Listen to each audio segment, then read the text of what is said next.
Welcome everyone to the Breakout EDU on-air open community call. My name is James, and today we're going to be talking about a few awesome things. The main topic for today is going to be around designing games with a curricular focus. So thinking about, how do you bring a Breakout EDU game into science, math, English, history classrooms, more specifically.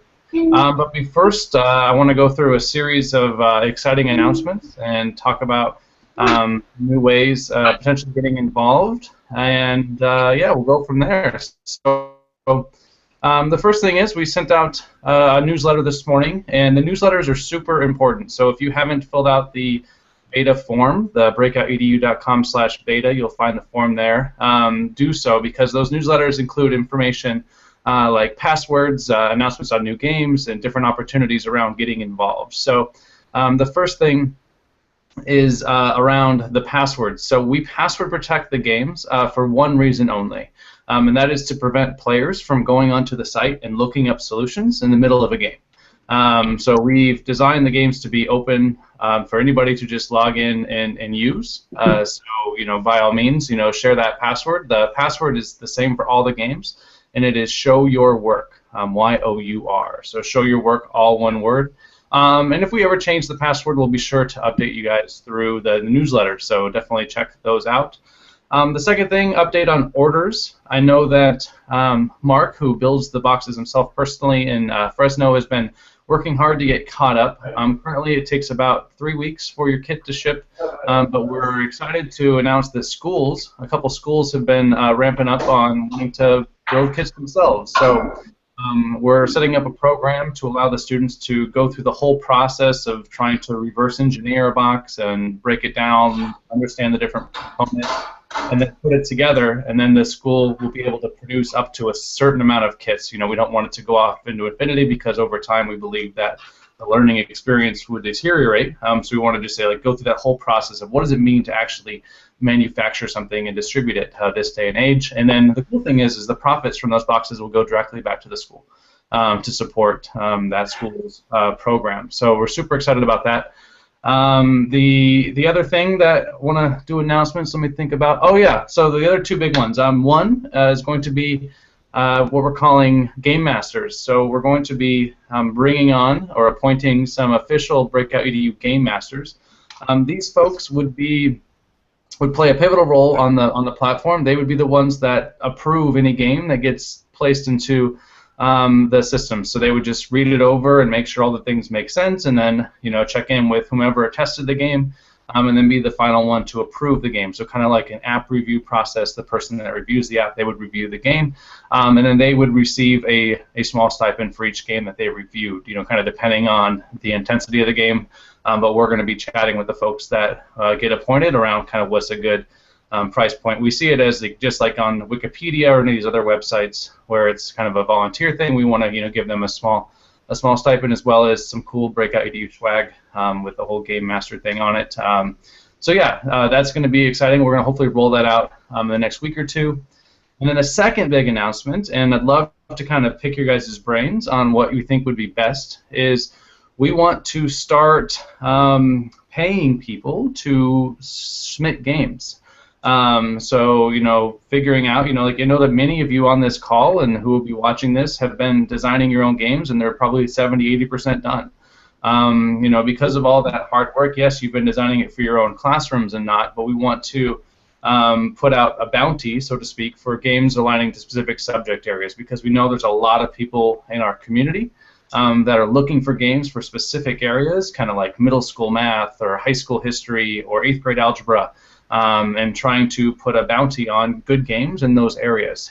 So for example, we might say like a good engaging game for high school algebra might be a bounty of high school algebra, hopefully middle school algebra, of $100, or a good chemistry game at the high school level, we might have a bounty of $200, depending on the intensity of the game. So hopefully when you're designing games out there, you're accomplishing two things. One, the games are aligned to something that you can use yourself. But two, you're building stuff and feeling like your time is being rewarded. You will still be credited as the designer of the game, and if we decide to put a price on it or make it free. That's something that you would be involved in the process on, and then recoup the fees, whatever collected on that game. So it's kind of a fun little opportunity. More on that probably in Monday's newsletter. So those are the big announcements. And then finally, I know we're going pretty quickly, and I want to stop and go back and review for questions and everything. Is starting on Monday, we're going to be doing this thing called, and the name isn't very good yet, so we can see if we want to improve it, called My Breakout EDU, where we start to highlight awesome people in the community like yourselves, and kind of allow you guys to tell your stories. Because yes, you guys are passionate about games, but most importantly, a lot of our community members are passionate about changing education, period, and are always looking for kind of the new way or new tool or strategy to be able to do that. I think that's what attracted many of you to our platform and to this community effort. So I'm trying to figure out a way to get you to tell. Sorry. Part of that, we are going to have a breakout box decorating competition where we'll have people customize their breakout boxes. And then kind of take a picture of it and share on our blog kind of your experience and your story and your box. And so I spent some time on the porch this afternoon customizing this one. This is just a standard box made out of the standard wood that comes with the kits. And then I put all these different little logos on there, and I'll show you guys how I did that. And I've published the instructions in the spirit of sharing and openness. So it's actually published to the blog now, but we'll be sharing it more widely next week, called How to Transfer Images to a Breakout Box, or any wood for that matter. You have to go into a word processor or a Photoshop thing and flip whatever the graphic is horizontally, because you're going to be printing it out on paper and placing it on the box, kind of like here. So I've taped all the pieces of paper with the little logos on it.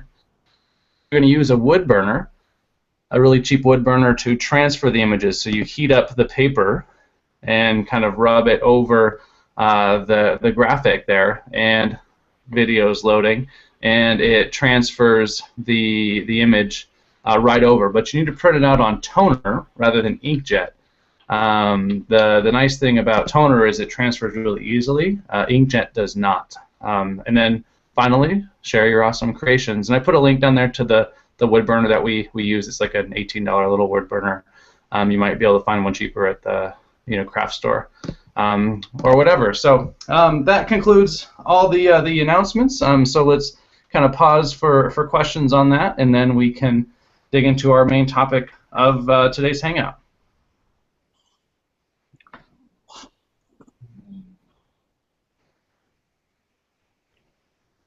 I'm a teacher by training, so I have lots of wait time. So it's totally fine. So let's go through one by one to see if you. I've got a question. Go ahead, Jeff. Yeah, I'm Jeff. I'm in Singapore currently. It's morning of the next day for you guys. Good morning. Morning, Jeff. Jeff, we're talking this too, right? 5:30 in a little bit. We have a meeting. So I'm wondering about the part about the model, and I'm sure you're going to talk more about this, but the model to get people to design games and monetize them. Yeah, just more around how that can work for people, and if we get student groups designing games and things like that.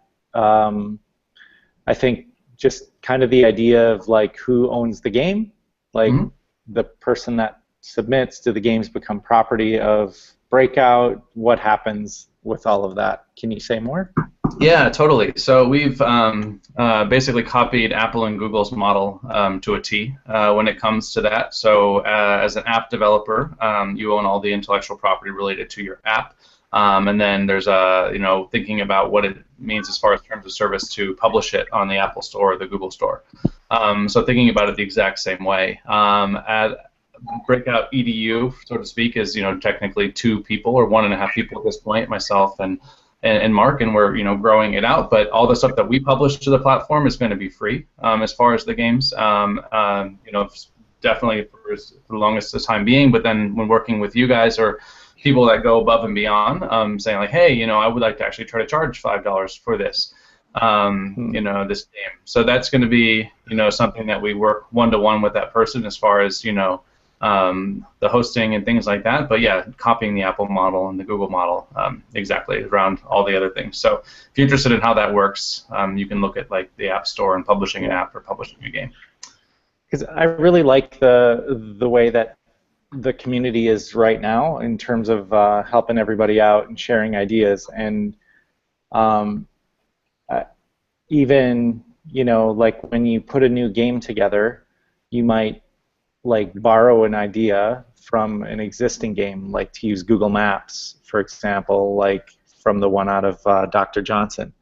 So I think it's just, I really appreciate the spirit of openness and sharing that's happening right now, but wonder how that landscape might change if people start monetizing their apps or their games and things like this. That's a great point. I think it comes down to the culture that we as a community set, right? And really making that a precedent from the beginning. Like, me being okay with, hey, using Google Maps or some other technique that I used in Time Warp or Dr. Johnson, by all means use that.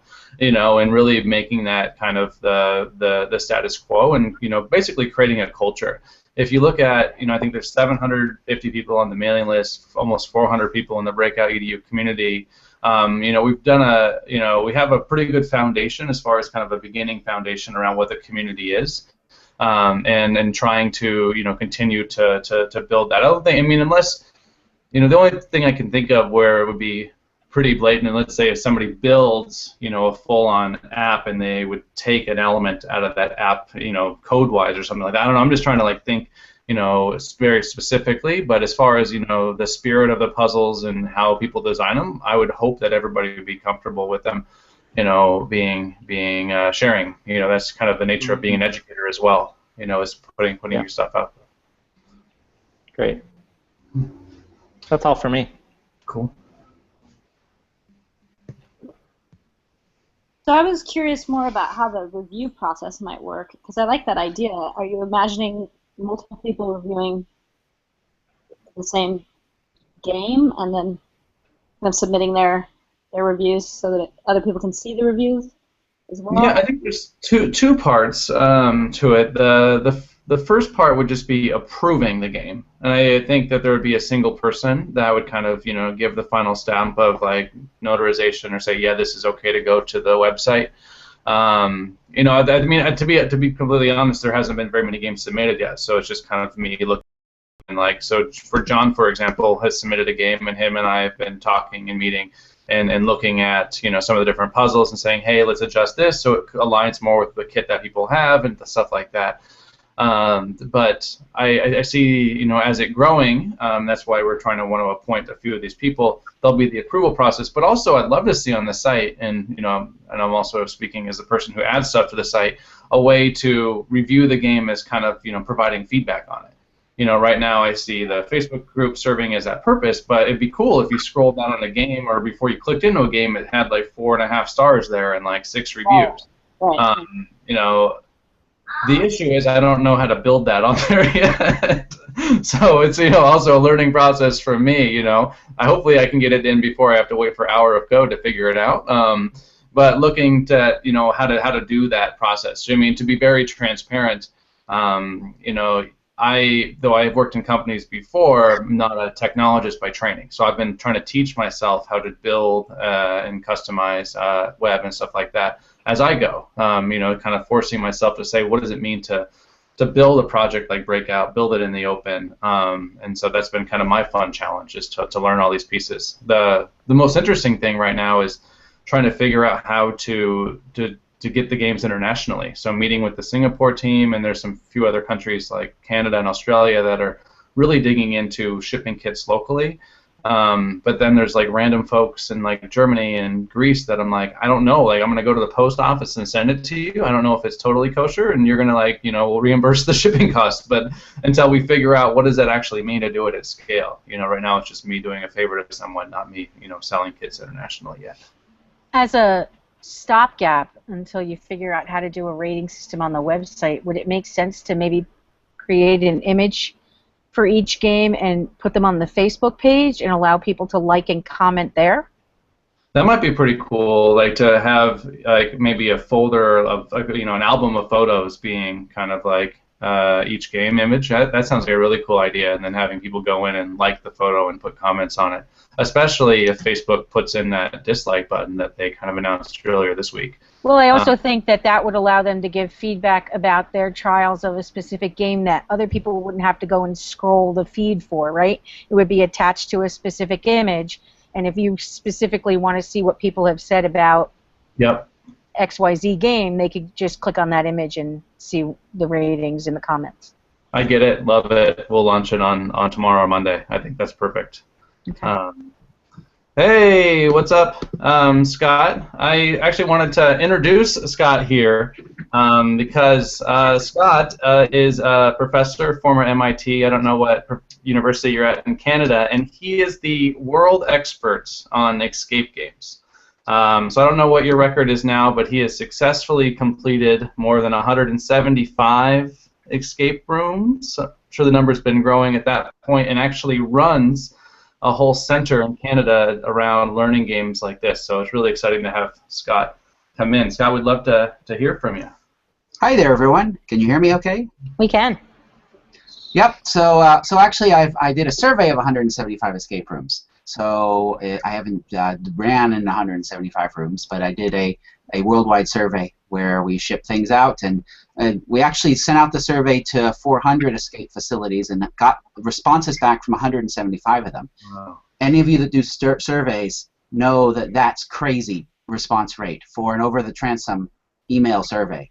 But what that indicated was how eager people were to talk about what they're doing with escape rooms, and I think how frustrated a lot of escape room companies were because no one was talking and everyone was staying very private. And so what I have done over the last 6 months, 9 months now, gosh, is started some communities. The Escape Enthusiasts Facebook group is growing strong, and tried to be a safe person that the escape room companies could speak with, knowing that what I would turn around and put back out to the public wouldn't identify them, wouldn't identify the rooms, but would have information in a more collapsed way that didn't identify specific rooms.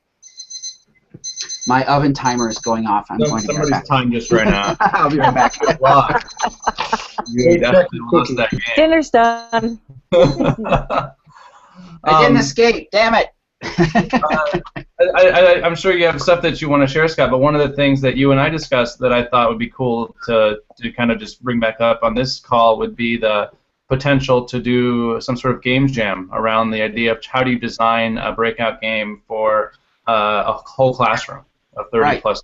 I know that's what our biggest challenges as a community right now is trying to understand that. Yeah, so one of the things so I've just moved to Wilfrid Laurier University in Brantford, Ontario, which is about an hour west of Toronto. I have been enjoying the Toronto escape room scene, which actually there's about 50 escape room facilities in Ontario. It's actually the hub for escape rooms in North America, many more than either Los Angeles or New York City. So I've had some advantage of being able to link up with the escape room communities and things like that. In fact, a month from today, about a month and a week today, I'm running the first Escape Room Unconference in North America in Toronto. And so that'll be a whole day of people talking about escape rooms. And I intend at that event to push and have planned an escape room game jam that we're going to do back in Brantford. So what's happening is right now the university is building a large lab facility for me to have to run these events. It should be open the next couple weeks. And we're going to do a game jam every semester where we bring together people from the community to make games in one weekend. And our first game jam challenge is going to be make an escape room for a classroom on a classroom topic that can host 30 people using a single Breakout EDU kit. Because that's going to be their challenge, is can they produce that. Now, they'll have 2 days to do it, and I'm sure what will come of it are a lot of fragmented ideas from a lot of different teams. I helped MIT run their escape room game jam, and what came out of that were little ideas that then the team got to take and sort of the best of and move forward with. And I'm hoping, my plan from this is to do a couple things. One is to have a gathering of the good ideas and report that back to the Breakout EDU group. But two, if there are good games, have them submit them, because what might come out of this are actually some reasonable games that with some tweaking and polishing could work out. So I'm probably going to do that. It looks like probably November, because my intention is October 26th is the Escape Room Unconference, and I plan to have the date set to invite then people to come to Brantford who are in the escape room industry to come and participate in this. So not only getting students, community members, but hopefully some of the escape room community to come over for this. I love that. You guys have any questions for Scott? Yeah, but I'm limited on time. I have about 1,000 questions I'd love to ask him. But I guess kind of what you're talking about is kind of the big hurdle that I'm running into right now is trying to create games, trying to create scenarios that can take 30 kids in a class and say, go open the box, and just kind of have enough for everybody to be involved in some way, shape, or form. And I guess I've heard a couple of people say that they've kind of divvied it up to where, they might have 6 or 7 locks, but then one group does 3 locks, and the other group does 2 locks, and a third group does 2 locks. So I mean, they're all kind of setting up their own puzzles that way. Is anyone kind of run into that, or is kind of what's kind of coming from those ideas? I guess is my question. Go ahead. No, you go ahead. I've seen it a couple of different ways. I've seen the multi-lock version. I've also, in the couple of the things that I've been putting together, and you mentioned earlier about trying to stick as close to the kit, but I wasn't able to find a way to do it for a whole class without going out and getting additional, specifically things that can be locked. So I've been buying plastic toolboxes at the Dollar Tree that you can put a lock in, so that there could be several different places for students to get the clues. I have a colleague or someone on our DEN community who's also a member of Breakout EDU community who she fashioned her game in teams where the first team would get a clue and answer, and then they would tag out to the next team who would come in. So the rest of the kids are kind of watching around the room, and then when the first team solves a problem, the second team tags them out and then takes over and starts to follow the next thing. So I think there's a couple of different varieties, but I'd be interested, Scott, to see how people solve that problem with just what's in the box, because that's been my struggle. Yeah, I think there's a couple thoughts that I wanted to share. Is just like, how do we get beyond the lock, right? How do we think beyond the 4-digit lock? And what's the bigger experience that we're wanting to facilitate here?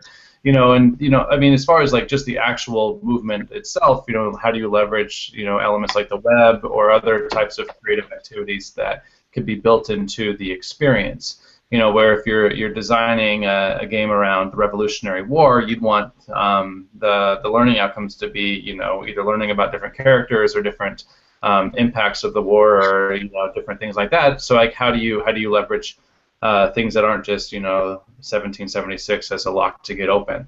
I mean, another opportunity would be like thinking about, and this is what I know Scott's done a lot of work on, is the pre and the post experiences.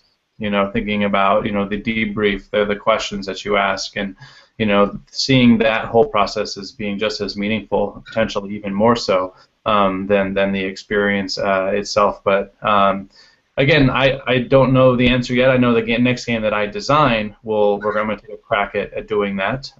But again, I haven't solved it yet either.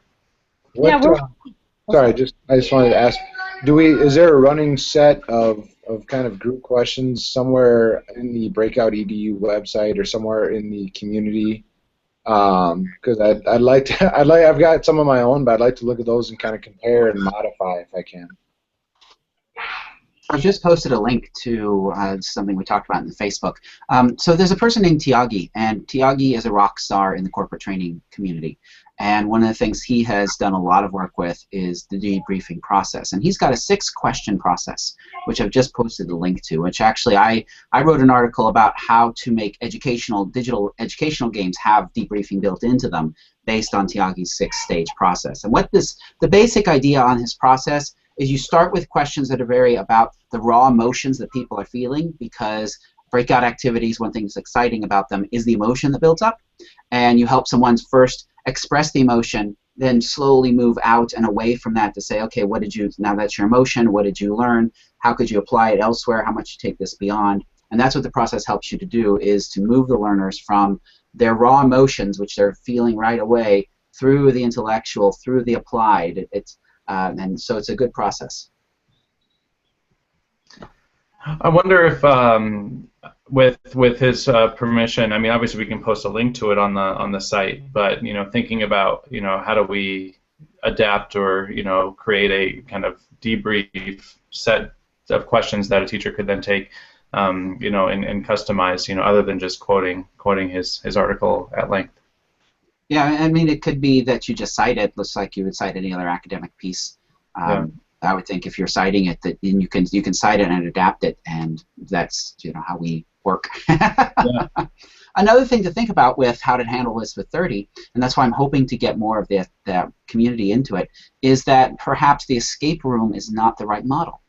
Mm-hmm. That the escape room is designed as an activity for a small group, but an escape game is designed for a much bigger group. In fact, the escape games run hundreds and hundreds of people simultaneously through a series of challenges. It's not based around who can unlock a single lock. Getting trapped behind that physical lock idea, I think, was what's holding people back. And breaking out of that to where there may still be some locks as the final thing you're moving towards. But getting there, you don't need... I'll give you an example. Let me see how I can say this without ruining a game. So I recently played in a game that was designed for 8 teams to be played at the same time.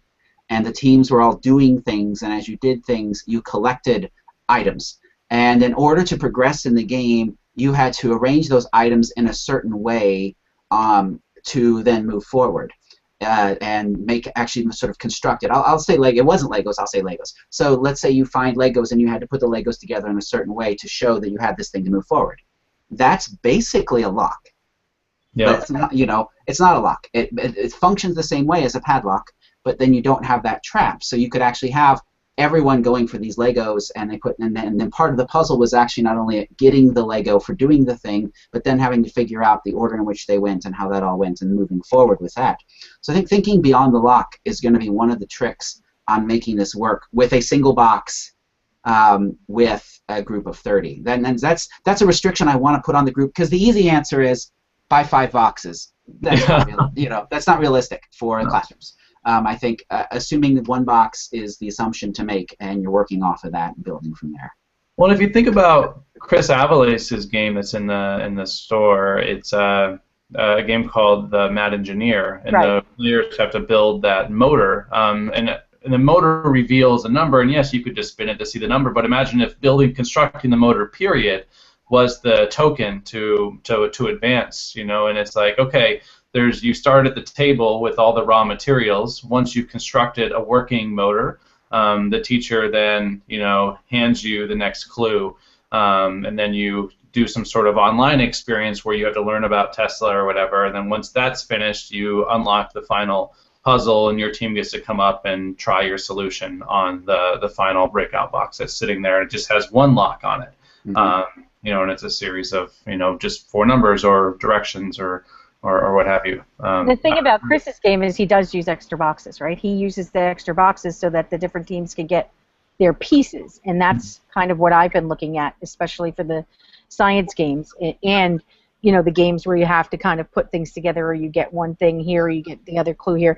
So I see what you're saying, Scott, about how the actual putting the stuff together is like a lock, but the challenge is in a classroom when you're talking about setting stuff up, kind of, I don't want to put it stealthily or whatever, but setting it up so that all of a sudden they realize, oh, there's a stack of flasks over here, we have to go get one, can be kind of challenging, especially when you've got turnover and all that other stuff, which is why the boxes, the tool boxes or the smaller lock boxes with additional lock are helpful, because you can set that kind of stuff up in advance and kind of just spread them, and they can be out in the open, because they don't have to be hidden, or they don't have to figure out that they have to take something from a stack or a collection. And that's goes along with the challenges. Another big piece of the challenge is that turnover, going from period to period, or cleaning up the room because another teacher has that room after you, things like that. So I think that brings up an interesting point, and I think we'll have to make some decisions as a community going forward with how closely do we want to keep to that core set of materials. So I think that's important because then you have a value proposition in putting together the open source kit or the breakout box. But also knowing that is a limiting factor when it comes to game design, in that, like you described a situation where there's like 6 small boxes and each table has a small one and they open it and there's pieces inside and then they do X, Y, and Z. Or Mason's writing using a deck of cards. Mason, does your microphone still not work? You poor guy, this is the second time you've joined and you've had a microphone issue. All right. The other thing to think about, though, is like, one of the things that I think I've shared it online, is the idea that do we do an expansion kit, where like the team of science teachers agree on this is the set of 3 materials that we agree on as a science team that would make it a lot easier to design cool science games, or this is the 2 additional pieces of hardware that would make it really easy for people to design really cool English or math games. Well, I think allowing more flexibility, but still keeping with that core sense of this is the community stuff that we're trying to use together. And that's something I wanted to talk about when we talked about, because you mentioned it earlier, and then you said you wanted to talk about subject-specific games. Like, I'm writing a chemistry game, and the assumption I'm making is that I can provide a list of about 10 different things that any chemistry teacher is going to have in their room to add to the other stuff that they're going to use for the game. Yeah. And so, is that okay? Like, do we have that leeway? I think that's fair. I think, kind of a general assumption that a teacher of this subject area would likely have these items in their classroom. I think social studies teachers have maps. Right, exactly. I think that's totally fair. I think the only thing that, and you can understand kind of the spirit of what we're trying to accomplish, is not wanting to create a price tag that's, Right. pricing people out of the opportunity on each game. Ideally, like, you have your one kit that you've put together, you can now play all of these games in your subject area. Well, you could actually approach this a bit more scientifically, and that it would be to put out surveys, domain-specific surveys, saying, please tell me the things you have in your classroom. Because if you had those lists, then you could look across the list and say, well, what is it in common? And then provide that as a list to say, here are things you can assume in a history classroom, because we found 90% of history classrooms had these items. That might be a way to do it without getting into choosing what to purchase. The limiting factor then is you get stuck in the, well, we're doing stuff because it's what we happen to have around, as compared to, like in this case, by adding the box and 3 locks, and the black light, you add a level of magic that you wouldn't have had if you limited yourself to just what was already in classrooms. Yeah. So that's the hazard of doing that. Yeah, and I think in thinking about things like, imagine if there was a scale that if you could set it so that once things hit a certain weight or something, it would unlock something. Or you can imagine like applications around app design where the app would do certain functions. So like, to play this game, you need to download this app to this iPad or this web app that you'd open up. And then once it's open, it could facilitate almost anything. So it could be kind of like a science game where you're trying to balance out the equations or the forces of nature. And once you've balanced it, it'll reveal some sort of clue or some sort of solution based on what you've put together. So thinking about things like that and having that up. That's as part of the timeline that hopefully I've shared. If not, I'll share it. Is kind of the thinking is putting together committees or groups of teachers that are experts in that domain to think about what that would look like if there were those materials, and you could survey or you could, bring your knowledge to the table or something like that. That reminds me of a request I got from one of the community members, and that was there a way for Breakout EDU to make video tutorials on things like Google Forms and stuff like that are used common? Like, we get them, we can download them as part of the game, but then it also says, well, you can customize this and you can make it your own, but there are people who don't know how to do that, especially the password protected ones. They don't know how to do that. So if there's a way to support the community in customizing the experience for them in their classroom by almost providing them with a tutorial on how to use those tools, that would be helpful. And I think maybe your idea that you shared earlier with a photo for each game title and then the kind of the threaded conversation around that game could work, as well as saying, okay, here are the here's a video tutorial on how to do adding a password to a spreadsheet or how to add pins to a map.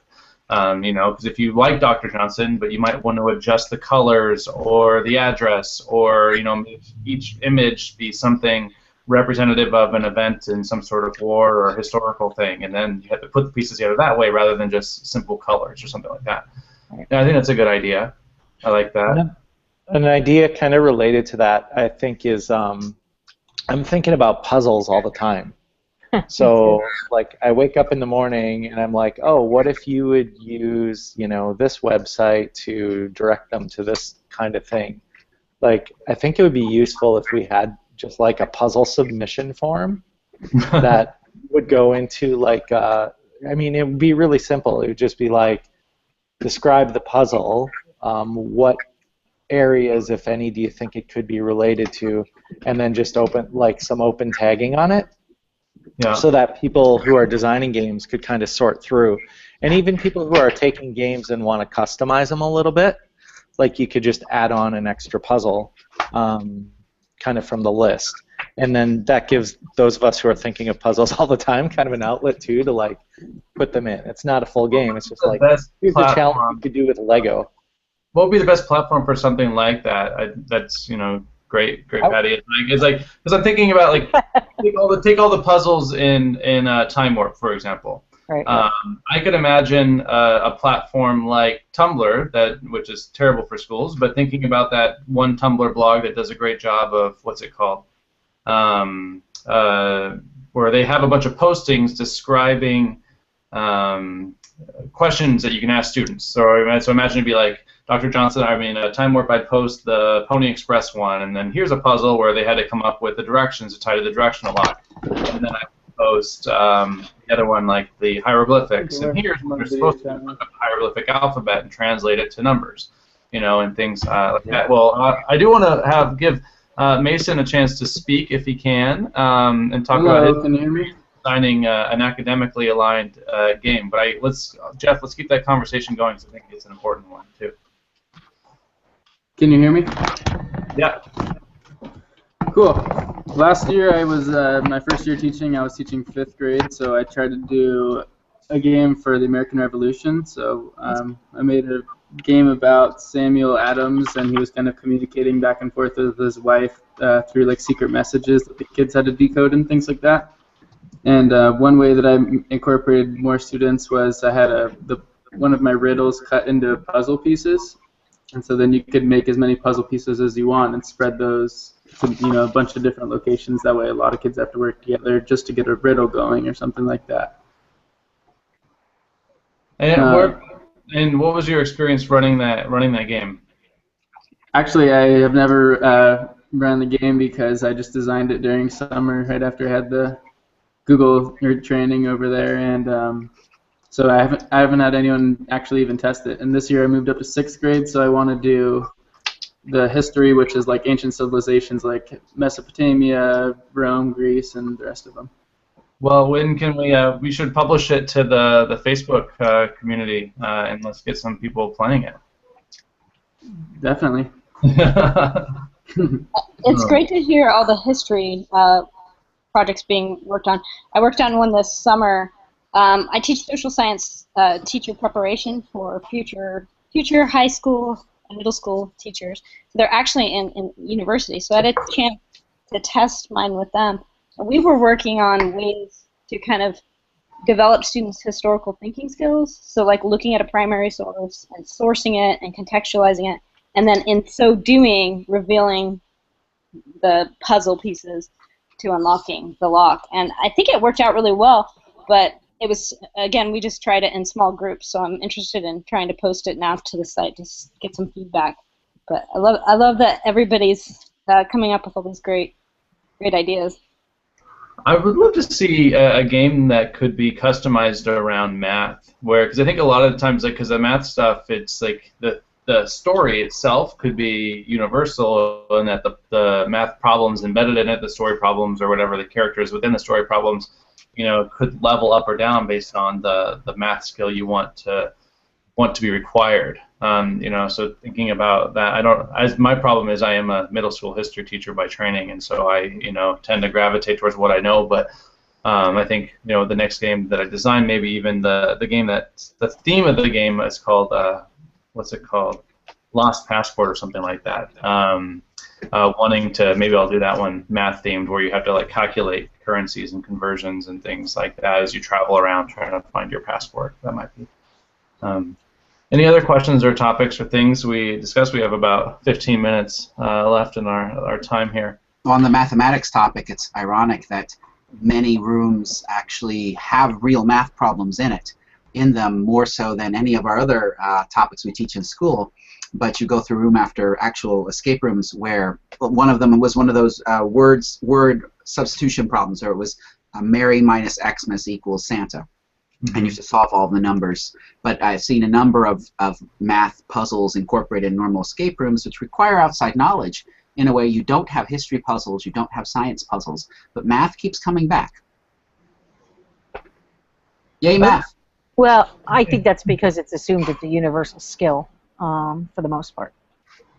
Assumed. Assumed, that's for sure. So I wonder, let's do a little exercise here. Let's take algebra, for example, and if we were going to design a game, so let's come up with a character. Let's call her Sally, and Sally's lost and traveling around the world. Let's think of what are some puzzles that we can design that are travel themed or geography themed that require math. Well, let me actually challenge that startup, because that's something to help people make more immersive games and games that are more aligned. Let's actually start by thinking, what would be the things in real world where you'd use algebra? And pick one of those as the problem space that the students, because then the students learn, oh, that's a reason to learn algebra, because it would help me do blah. Right. So what would be a real-world challenge in which algebra would actually be the way to solve it in the real world, and then come back and develop your story out of that real-world learning outcome? Would it be, splitting a complicated bill at a restaurant in a foreign currency? That's one thing that you may have to do. Yeah. What are some other things? Or designing landscaping in the backyard and choosing, area of sod and the different. Well, no, that's more. Well, I know that I've used grocery stores, like produce prices per pound or prices per number, that kind of thing. But then you get into. Then you jazz it up, and now it's not a grocery store, but rather it is the back room of a lab where you are one of several scientists, and you have just actually gotten downloaded these instructions for this bomb that you've got to figure out so you can create the counter bomb. And it's going to require you to use algebra to understand the weights and measures used in one country that are different than the weights and measures that are used in your country. You could actually use real weights and measures. You could actually use a real country. This is, I'm writing a piece now on how to make more immersive escape rooms, and it really is about this idea of asking why. That you want to ask, well, why are we doing algebra? Why are we doing this thing? Because the more times you can answer that question, the better room you end up with and the better story you end up with. Yeah, I think it's, that's one of the things that I will sometimes get frustrated at. I was playing this one game, and I won't name the place or city, where the puzzle ended up being a really cool globe that they had added these lights to, these LED lights to. And you had to do a series of things where it would make one of the lights illuminate on a country, and then you would go to the drawer and dig through all the different currency, pull out the bill from that country, and then that serial number would be the phone number that you called or something like that. But it was quicker to just do that same process for all 4 of the lights on the globe rather than trying to solve all the puzzles to figure out what light lights up. So it's like, yeah, that's a really cool puzzle. We're going to just jump ahead and go ahead and try that for all 4 of the serial numbers on the globe. So thinking about the logic of the game, and is there points where you can jump, right? From one puzzle to the next, and then just story in general. I think I love the idea of we don't have to come back to the world ending, but imagine if there was some foreign planet some different planet of, that was trying to attack, and you had to, their unit of measure, you discover that their unit of measure is roughly, this different from the standard unit of measure, and you had to convert the weights of their chemicals to like, going off of, riffing off of Scott's example, to build the counter antidote in the weights of your stuff. So kind of building in the problem, saying, okay, their bomb weighs two Klingon pounds or whatever, and we know that's roughly 6 U.S. pounds, or 8 kilos or whatever, and trying to understand the math there.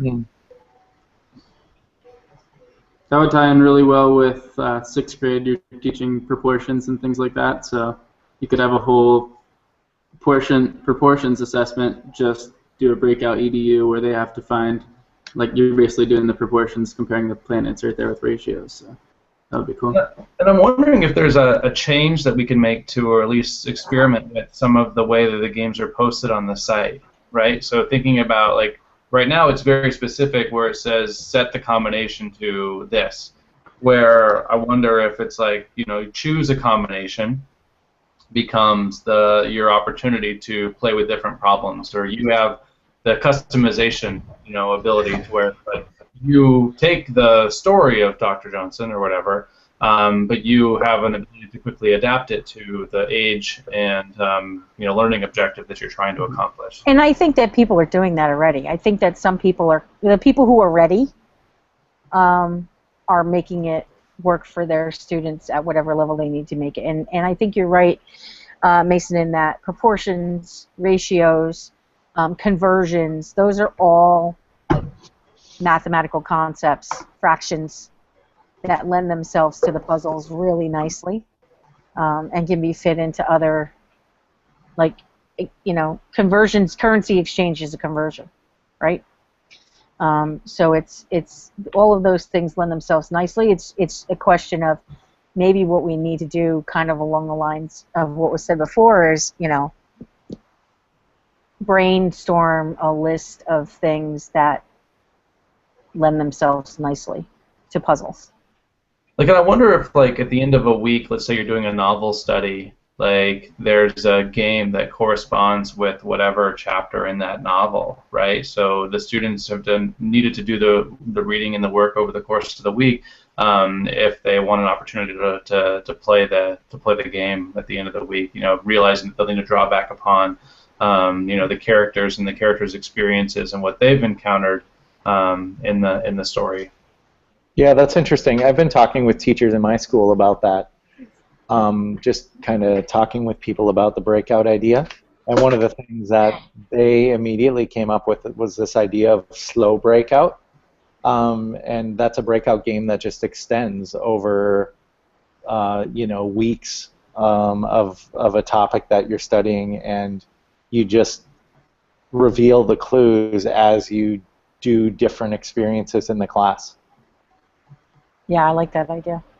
And I think that would help with some of, like, what I was talking about before was largely reactive to people whose feedback was, I'm not sure where I would fit this. Yeah. So if we at least take the games that are already existing and make a short list to say the puzzles in this game involve conversions, involve Google searches, involve spreadsheets, whatever it is, the skill set that's involved in the game, so that at the very least those folks who are slow to adopt because they need more direction on where it fits and how it's going to work in their classroom could match it up. Oh, I'm teaching ratios today, and this puzzle deals with ratios, so I'll do it on, or this game deals with ratios, and so I'll do it at the end of the week and see if they understood ratios. Yeah, thinking about it as it scales, right? You can envision a site like an app store where you do a search for ratios, right? And right. Exactly. Tagging them. Tagging them with the skills that they require, right? Totally. I love that, and then just thinking about just the idea of a student coming into a class and there's like this mystery box, J.J. Abrams style, sitting on the desk, and maybe even the game isn't needed to be explicitly explained. Over the course of a week, they kind of discover things as they are going about their studies in that class, and slowly realize that they're playing this game, and eventually they will likely figure out how to get inside this box. Keeping them on their toes a little bit and looking at things a little bit closer as they go along, and just having that experience. That's how I started my game design class here last week with my new freshman students. They came into class, there was an envelope on the lectern that said open me at 2:30, and I was not there. And that led them, inside was a stack of syllabi and a note saying, here's your syllabi, read it, figure out what to do next. Don't go alone, it's dangerous to be alone. And that led them to, it was an escape room. There were no padlocks involved. But that led them across campus to 5 different departments. They ended up at the Wellness Center and the Writing Center and the library. And there was a little video from me challenging them to find me before class ended. And so it's using those concepts from Escape Room without that imposed storyline, because it doesn't always fit. I posted a link to something that's been done in the board game community. And what it is alignment of the American Association for School Librarians standards to board games.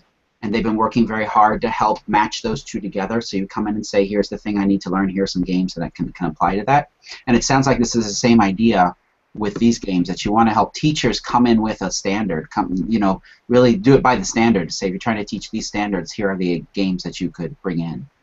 Totally. I'm going to reshare that link on the event page for this. So if you want to see that link, I've just reshared it. That kind of opens up another whole realm of possibility. I know we've talked about it on these hangouts before about just interdisciplinary, experiential. They're moving outside of the classroom, like a field trip where you've worked ahead of time with the place that they're going. Whether it's a Marine Science Center, or some sort of summer camp, or ropes course or whatever. Just thinking about how do you weave in game elements, and hopefully using this community as a place to just broaden be able to just talk about games and education more broadly. Though I know we have kind of our specific format with the box, but by all means, trying to figure out the end goal of getting kids out of desks and away from worksheets. I think that's, if we had one mission, it would be that. Yeah, and I don't know if you saw it, but somebody posted on the Facebook page today that her Block 2 class wants to build a game for her Block 3 class. And that's really where we're trying to get to, right? We're trying to get to the point where the kids are so enthused by the activity that they want to create them themselves and go through that process. That's like that's exactly right. That's the highest order of application, right? If they're designing the games themselves, and it's this really cool game exchange. And so I think I'm going to think, Jeff, chatting with you in a little bit about more specific things that we can do in Singapore. I was just out there visiting, but doing workshops with educators or even students where we play a game, and then that's the challenge, right? Kind of like the open game design game jam, where you now have to design a game that aligns to this specific curricular focus or whatever, knowing that experience. We're getting close to time, so I wanted to open up for any final thoughts from the dais here, or any final questions. And then I'll review kind of the big points, and then we'll sign off.